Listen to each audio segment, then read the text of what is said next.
Bonjour à tous. À la une, les commémorations du 8 mai. Elles ont lieu partout en France pour célébrer le 81e anniversaire de la victoire de 1945 et notamment sur les Champs-Élysées à Paris. Emmanuel Macron a passé les troupes en revue et le chef de l'État a déposé une gerbe sur la tombe du soldat inconnu puis ravivé la flamme au pied de l'Arc de Triomphe. Emmanuel Macron qui veut renouer le lien avec l'Algérie. Après des mois de tensions entre Paris et Alger, l'Élysée annonce sa volonté de restaurer un dialogue efficace. Une volonté de réchauffer des relations devenues glaciales, avec en particulier Louis Crépeau, le retour de l'ambassadeur de France. Oui, rappelé à Paris par le chef de l'État en avril 2025, l'ambassadeur français en Algérie, Stéphane Romaté, va retourner sur place. Il va reprendre ses activités.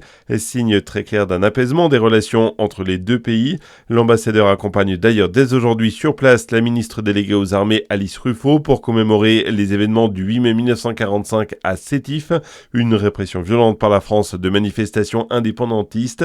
Emmanuel Macron veut mettre fin à la crise diplomatique mais aussi accorder une attention prioritaire au retour de Christophe Glaise, le journaliste français condamné pour apologie du terrorisme et détenu en Algérie. Le gouvernement rassurant sur les perturbations du trafic aérien liées au conflit au Moyen-Orient.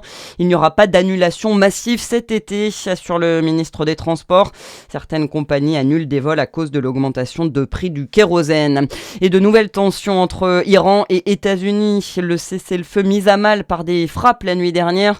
L'Iran accuse les Américains de l'avoir violé, mais Donald Trump indique lui qu'il reste en vigueur.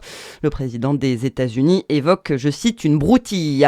Enfin, c'est la première grande course cycliste de la saison. Le Giro s'élance aujourd'hui et pour la première fois, c'est depuis la Hongrie. 21 étapes au total dans ce Tour d'Italie à suivre jusqu'au 31 mai. Et un grand favori cette année, le Danois Jonas Vingegaard qui participe pour la première fois. Bonne journée.